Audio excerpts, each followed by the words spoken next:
I'm Sifuei. I work for Microsemi in the SoC division, which is the old Actel. Let me just dive directly into what we're going to discuss today.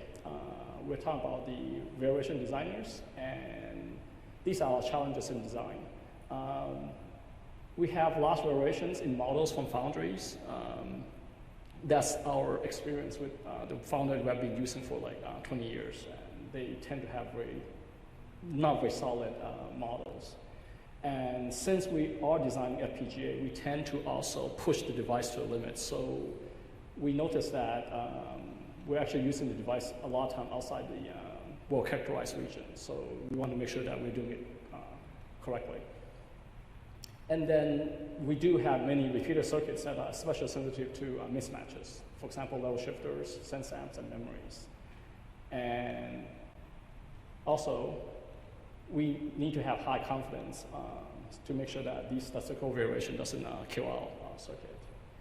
And talking about this, actually, it's a small world. We are actually, on the current chip, we're working with Cypress using the Sonos technology, so it's pretty interesting. Small world. So what is the solution that we're looking for? We want to supplement our traditional PVT and Monte Carlo with high sigma Monte Carlo. And I was able to compare to our previous software, how does this work? And to tell the truth, we do not have any solution before. So essentially, we're going from 0 to 1 here.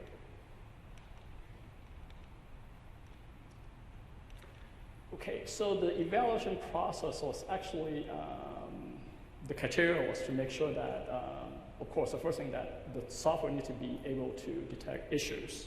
That's the most important thing.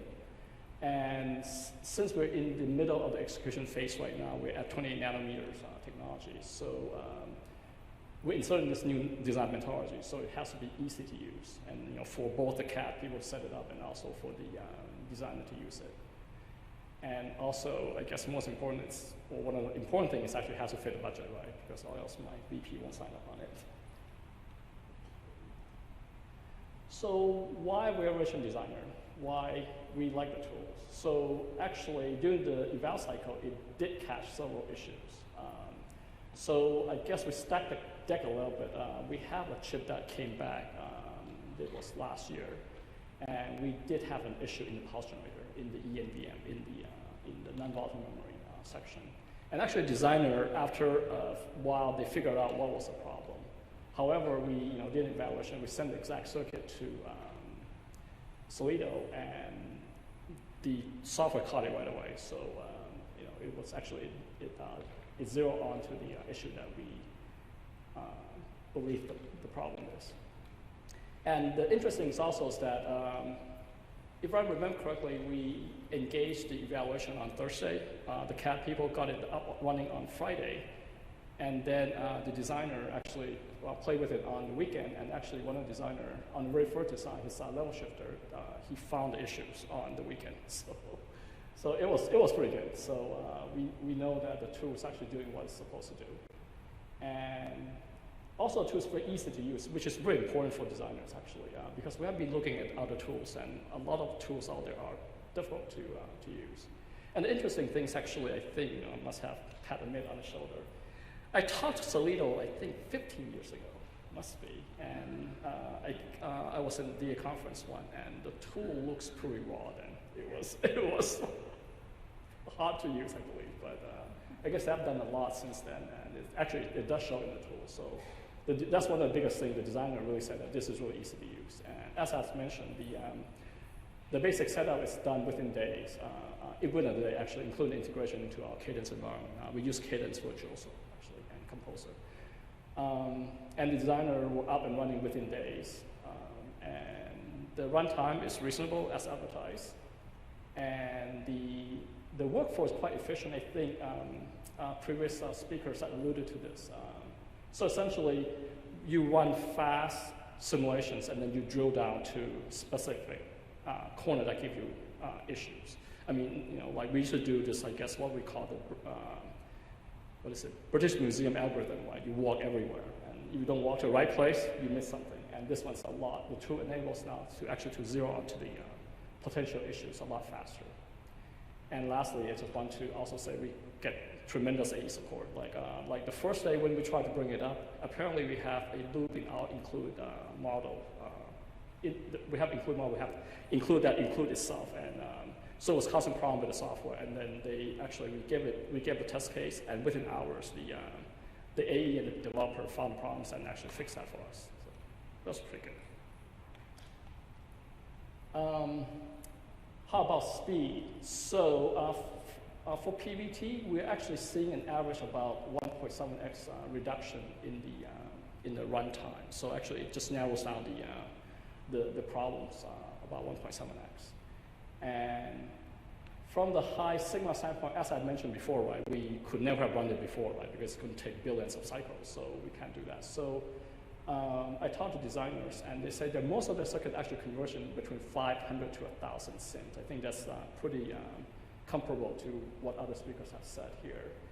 And I know Solido's said that usually it's take about 3,000 to 4,000, but I think that's conservative, actually. Usually between 500 to 1,000, you see the graph is converging. So, and lastly, as I said, we got a pretty good deal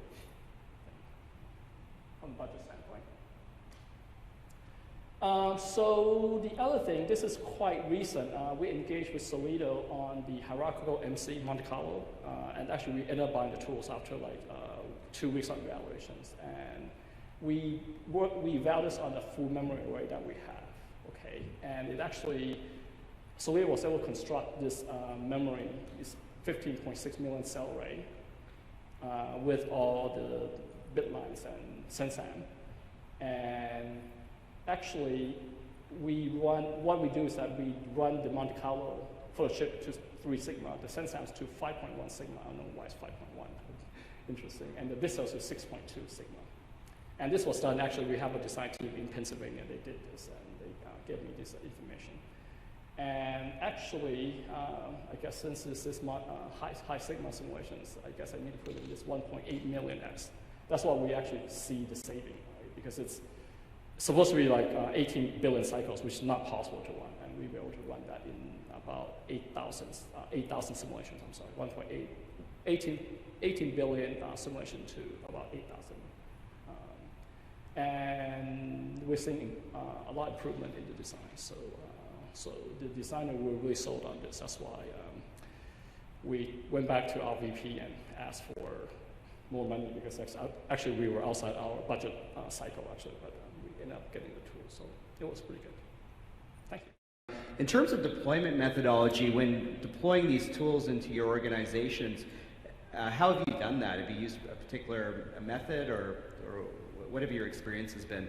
We did see a problem in the silicon, and we actually have a methodology review, and we look at it, it's like, yeah, maybe we should look at these kind of tools on the market. And we're a bit less structured than Cypress. Apparently, we're a bit, like we grab the tools. We know Solido's reputation in the marketplace, so we grab the tools and it worked right away, and we just figured that we can use it. So. When is it important to deploy variation-aware design methodology? Is it at a specific node or a specific power, or what's the compelling event? So the problem that we found actually was on 65 nanometers node. So we were surprised at that, actually.